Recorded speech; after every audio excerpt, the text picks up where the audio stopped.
Disinilah kisah mistis itu dimulai. Saat semakin dekat, tiba-tiba turun atau aku bawa teman.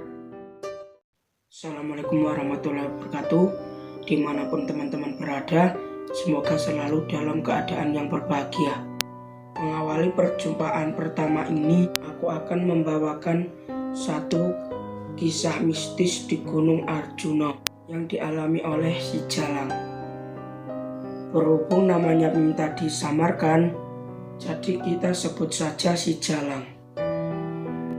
Perlu diketahui bahwa si Jalang ini anak Jakarta yang rencananya ingin mendaki 2 gunung sekaligus, Prau dan Arjuna. Perjalanan ini diawali dari salah satu terminal di daerah ibu kota untuk menuju terminal Mendolo di Wonosobo. Kemudian Jalang dijemput oleh salah satu temannya untuk diantarkan menuju basecamp Gunung Prau via Patak Bandeng. Setelah berbincang dan menyelesaikan registrasi, Jalang pun langsung bergegas solo hiking menuju puncak Gunung Prau. Seusai menikmati keindahan dan dinginnya Wonosobo, Jalang pun meneruskan perjalanannya menuju Jawa Timur untuk melanjutkan pendakiannya ke Gunung Arjuna.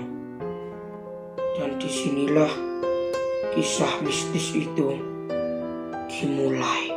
Pada perjalanan ke Gunung Arjuna, Jalang ditemani oleh kerabatnya dari Surabaya yang kita sebut saja Angga.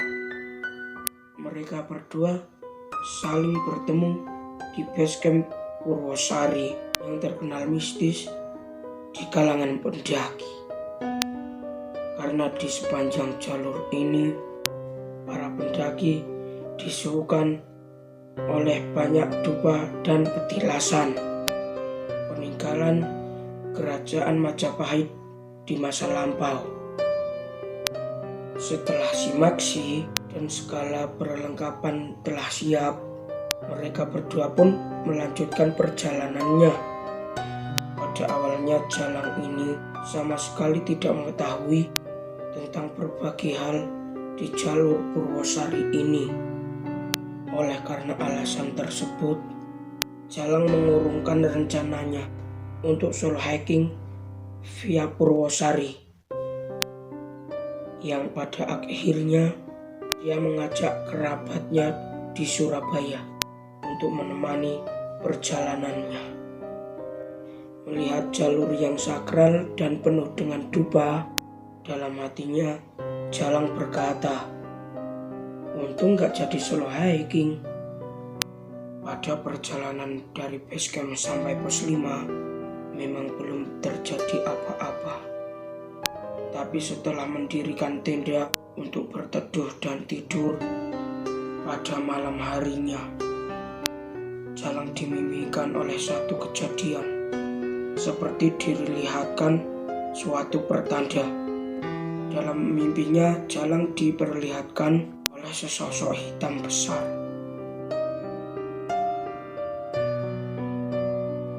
Yang memakai jubah membentuk manusia. Dalam mimpi tersebut, Jalang melihat teman pendakinya, yaitu Angga, yang tergantung di tangan sosok itu, sambil berkata, Turun atau aku bawa teman. Refleks, Jalang langsung berusaha menjangkau tangan si Angga.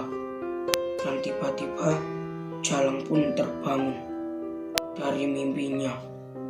Jalang terpaku sesekali mengusap keringatnya yang mengucur oleh sebab perkataan sosok dalam mimpi tersebut.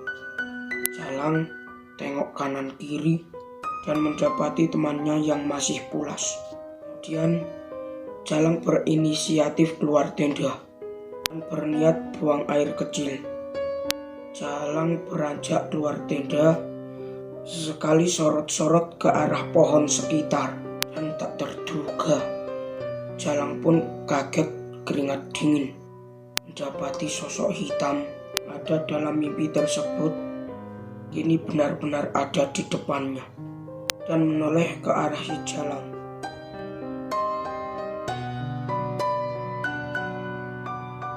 Takut dan seakan tidak percaya.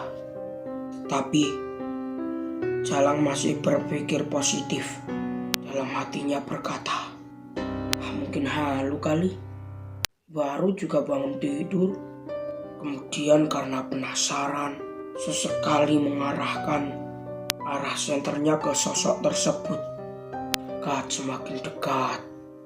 Dan makhluk itu terlihat semakin jelas. Tetapi Jalang tidak menggubris kata hati dan berusaha melawan ketakutannya.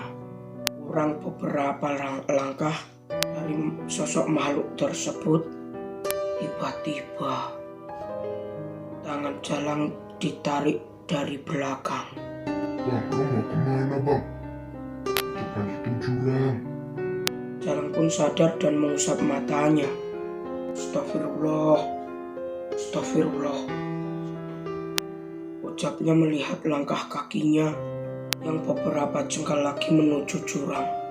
Dan ternyata orang yang menarik Jalang itu adalah pendaki yang mendirikan tenda samping tenda si Jalang. Kita sebut saja Mas Slamet. Kemudian Mas Slamet menawarkan kopi pada si Jalang dan mereka berdua akhirnya saling ngobrol. Jalang pun bercerita panjang lebar mengenai apa yang dialaminya. Setelah berbincang dan habis 1-2 batang gudang garam, Mas Slamet berinisiatif membuat api unggun. Lang, aku nyari kayu bakar dulu ya, bentar. Oh iya bang, mangga, jawab si Jalang. Selang beberapa menit, Jalang mendapati Mas Slamet yang sedang berlarian ke sana kemari dan tertawa. Mas Slamet terlihat ketakutan dengan raut merah, nafas yang ngos-ngosan. Katanya ia baru saja melihat sosok yang sama, yang besar seperti yang Jalang lihat. Bapaknya tanya lagi, keduanya pun langsung bergegas masuk ke dalam tendanya masing-masing. Dengan penuh rasa takut, Jalang mencoba memejamkan matanya. Akhirnya ia bangun bersambut pijar mentari yang menyinari seufuk pagi. Kan ingin segera berlalu dari gulita yang mencekam. Menjelang subuh, Jalang dan Angga bangun dari tidurnya untuk bersolat subuh dan melanjutkan samit ke puncak Arjuna. Lewati pos 6 Sepilar, Peing Nalar, sampai pada persimpangan jalur Purwosari dan jalur Lawang. Mereka melihat sosok yang memakai topi dengan setelan pendaki di depan pohon. Orang tersebut hanya diam dan terus diam. Dilakukan orang tersebut di samping pohon dekat jurang itu. Udahlah, lanjut aja yuk enggak. Kemudian mereka melanjutkan perjalanannya. Namun karena penasaran, dua langkah Angga noleh ke belakang, arah di mana sosok itu berdiri. Namun anehnya, orang tersebut hilang.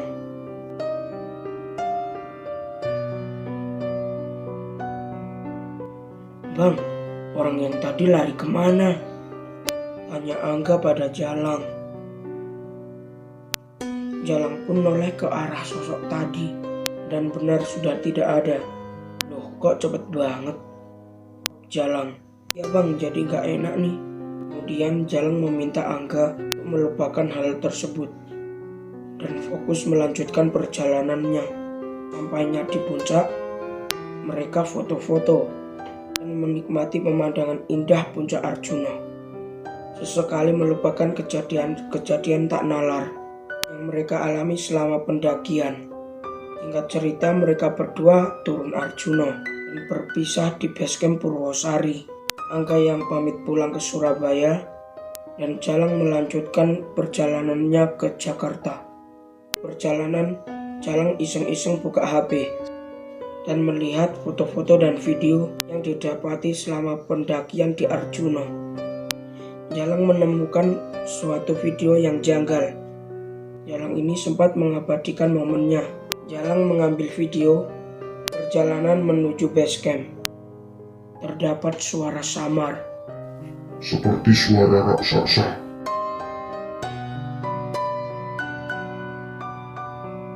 Jalang yang penasaran langsung menanyakan hal itu ke temannya yang peka terhadap hal gaib. Kemudian Jalang mengirim video dan bertanya, "Dil, itu suara apaan ya?" Tiba-tiba handphone Jalang berdering. Langsunglah diangkat olehnya. "Gimana, Dil?" tanya Jalang. "Abang di mana?" "Emang kenapa, Dil? Gimana videonya?" tanya Jalang kembali. Kali ini Fadil bertanya tergesa dan sedikit membentak, seakan ada kekhawatiran pada si Jalang. "Lang, lo di mana? Makhluk itu nggak suka sama kamu. Urungkan niatmu. Udah nggak usah dilanjutin pendakiannya. Udah turun." Jalang nampak sudah tidak kaget dan merasa dirinya sudah selamat, karena sekarang di perjalanan menuju ke rumah dan hanya meninggalkan jejak cerita saja di Arjuna. Itulah cerita mistis dari si Jalang. Jika kalian mempunyai pengalaman horor, bisa kirim ke email yang ada di deskripsi, atau bisa juga DM langsung ke LBN Story yang ada di deskripsi. Sekian, terima kasih, dan jangan lupa like, komen, dan subscribe. Tunggu cerita horor dari kami berikutnya.